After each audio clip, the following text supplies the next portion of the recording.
Today I want to share with you a little presentation explaining why the sun isn't toxic and is in fact very necessary for optimal health. Share with you how to harness the power of the sun for your health and why the sun isn't toxic. Everybody's familiar with the term photosynthesis, and you might not know that not only plants do photosynthesis. Photosynthesis is also done by the human body and actually by many more creatures on Earth. If we take the plant photosynthesis, here you see the tree. It takes CO2, it takes sunlight, and it takes water, and it produces carbohydrates, which is glucose, and oxygen so that we can breathe it, right? We do it a little bit different. We reverse the process. We take the carbohydrates, glucose, we take the sunlight, we take the oxygen, and the byproduct of our mitochondrial energy production is CO2 and water. And if you look at the molecule of the human blood hemoglobin and a molecule of the plant chlorophyll, you will see that it's practically the same, with the only difference that the human blood hemoglobin has ferritin in the center of it and the plant chlorophyll has magnesium. With this knowledge, you probably can imagine that maybe the sun isn't as toxic as we are led to believe. The problem is that we never actually spend time in the sun, and when we do, we get burned, we get all sorts of problems from that. And because of our behavior, not because of the sun, is that the sun has got this bad rap. But if the sun was really bad for you, then why would all diseases be tied to low vitamin D? Because we know that the biggest source of vitamin D on this planet is the sun. Doesn't make any sense. And if you look at the studies that have been conducted on avoiding sun, on fluorescent lights, on cancer rates in the people who are working indoors or outdoors, and there was a big meta study in Sweden done in 2016 that showed that avoiding the sun is actually worse than smoking. If you combine all of these studies and you actually look at evolution and how the human animal has evolved and all the mammals on this planet and all the plants and trees and everything below the sun, in the sun rays, you maybe will begin understanding that maybe there's something to it. Maybe the sun is actually the source of life. Dr. Douglas Wallace is a leading mitochondrial researcher in the world, and he has discovered that the common thread between the modern chronic diseases, including obesity, diabetes, heart disease, autism, Alzheimer's, and cancer, is that in these diseases, the afflicted tissues have dysfunctional mitochondria. The cells don't have adequate energy to carry out their functions.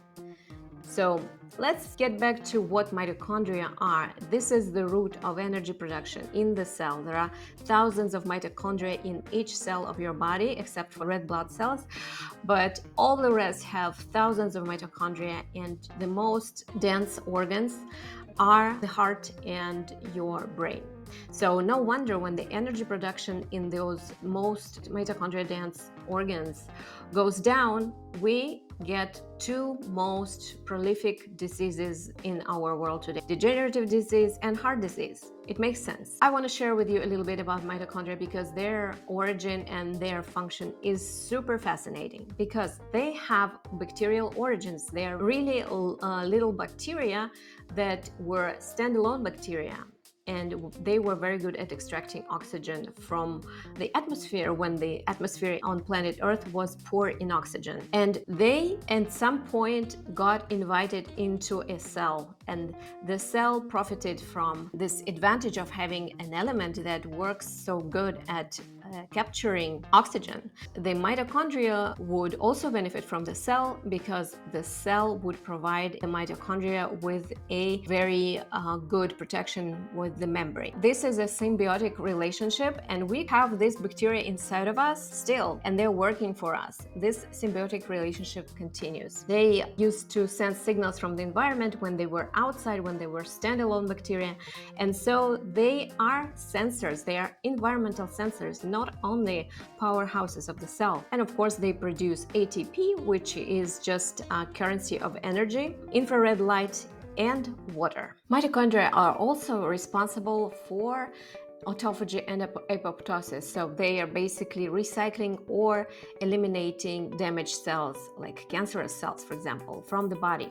And they need melatonin for this. Actually, melatonin is produced during daytime with sunlight and then is activated at night in darkness. So you need sunlight to produce melatonin to restore and recover your body every day. Overconsumption of food will disrupt this repair and disrupted circadian rhythm, which will make the melatonin to release inappropriately. So our hormonal balance, our hormonal cascades work on a time clock. And so when you disrupt your circadian rhythm, when your light and darkness cycles do not coincide with the sun, you will have hormonal problems that will lead to all sorts of other issues. How to reset melatonin release? When you look at the sunrise with naked eyes, not through the glass, not through windows or glasses or contact lenses, you trigger the correct melatonin timing. Tryptophan will convert into serotonin. Then in darkness, the serotonin will convert to melatonin in the pineal gland and in the mitochondria. Actually, we know now that mitochondria also produce melatonin. And of course, you have to block artificial light at night, because artificial light at night is incompatible with the natural light cycles. All fat cells have circadian clocks, and this is important for people who are looking to lose weight and cannot lose weight, because the function of the fat cells is dependent on the time of the day. The light signal we put into our eyes and skin matters, because the light goes from our eyes into the suprachiasmatic nucleus, which is the master clock in our brain. This master clock controls all the other clocks in the body, including the clocks that are in front of the fat cells. So they all have to be synchronized with the sun through the SCN in the brain. So what happens in fat cells when we have a dysfunctional circadian rhythm, when our light and dark cycles are off? There's an increase in reactive oxygen species, so inflammation ensues. There's an increase in fat cell size, and we can store more fat inside of them. And there is a decrease in leptin and insulin sensitivity, which is our ability to burn fat. What, on the other hand, strengthens our circadian clock is, of course, the full spectrum of sunlight exposure. This is the first one, the most important one. Being outside at key moments of the day, at least, when new sunlight frequencies come on: infrared, red, and blue, UVA, UVB. When you are outside during these times, you improve the periodicity of your brain clock and you improve all the hormonal flow in your body. Timing of meals also plays a role in the circadian rhythm. Magnetic flux from the earth is playing a big role in the circadian rhythm. You have to be connected to earth. We never touch the earth anymore. We're wearing plastic or rubber shoes. We use transport. We go on asphalt, which cuts the magnetic flow from earth. So being in nature, touching a tree, touching a leaf, gardening, walking barefoot on the beach or on the grass or other natural surfaces will connect you back to the magnetic flux of the earth and allow you to get the free electrons from earth and remove inflammation from your body. And the observation of day and night cycles. So this light and darkness cycle is super important.